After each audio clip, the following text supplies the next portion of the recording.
tayo mga kabutingting, no? Maliit lang ito, ayan ang kanyang brand. Kung makita nyo, naka-plug in na siya, oh. Pero wala siyang power, oh. Mga kabutingting, wala siyang power. Ayan yung kanyang model, mga kabutingting. Ayan yung kanyang loob, mga kabutingting, oh. Kung makita mo, binahaya na ito ng mga kurimaw. Binahaya na mga kabutingting ng mga kurimaw yung kanyang loob, oh. Pati yung kanyang mga takip, mayroong mga nakadikit na mga mungguloy. Okay mga kabutingting, kita nyo.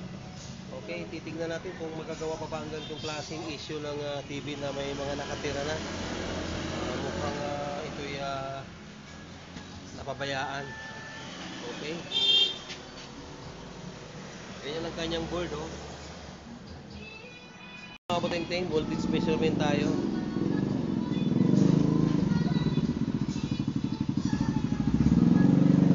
Mayroon siyang 230 volts. Ayun mga kabutingting. At dito naman tayo sa kanyang fuse. Tingnan natin kung may pumapasok na kuryente sa kanyang fuse, mga kabutingting. Ayan mga kabutingting, mayroon siyang 314 volts dito sa kanyang fuse.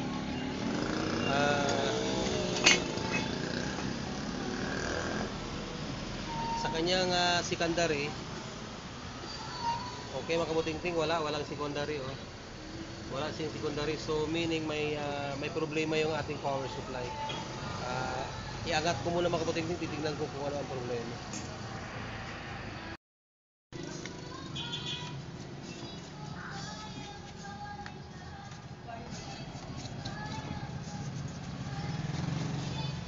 Ang top board pala nito mga kabutingting, wala dito sa ilalim, nasa ibabaw ang top board niya. Kung makikita nyo, lumusot dito yung kanyang LVDS, so patungo dito sa main board. Tapos nandyan sa ilalim yan yung top board niya, yung top board ng panel.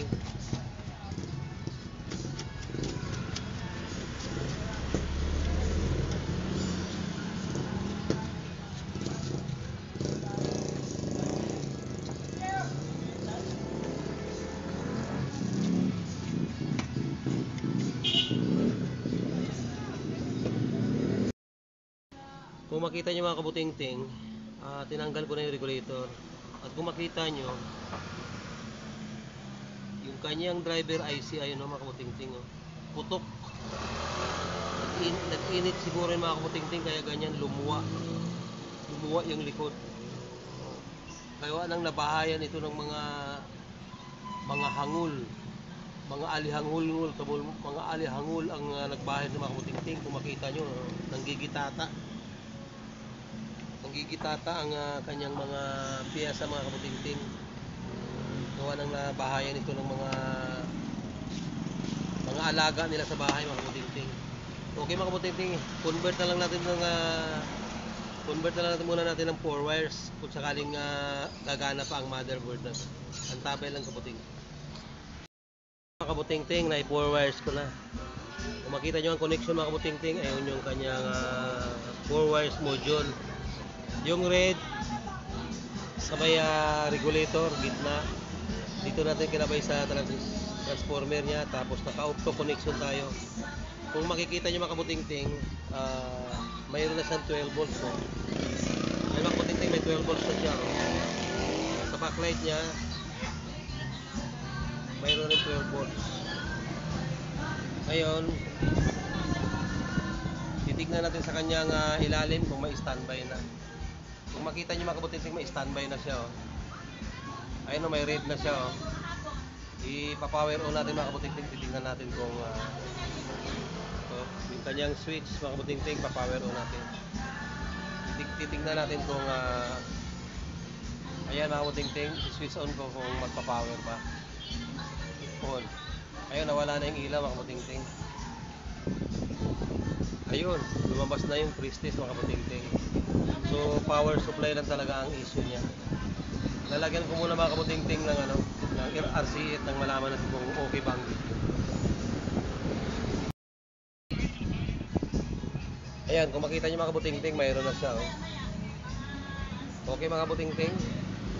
Takpan muna natin para sa final test. Ayan na mga kabuting-ting. Oh. Okay na mga kabuting-ting. Okay. Ganun lang mga kabuting-ting. Kapag nakita natin ang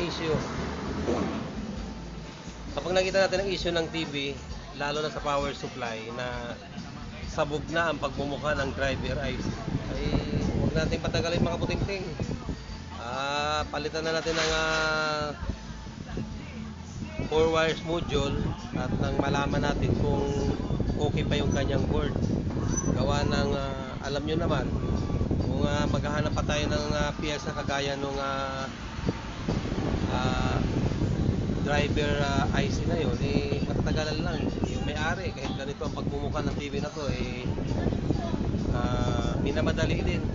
Mayroon silang papanoorin. Okay mga kaputing-ting, hanggang dito na lamang at are you the problem mga kaputing-ting? If you are not understand yourself, don't forget to like, share, and subscribe. Maraming salamat mga kaputing-ting at magandang araw.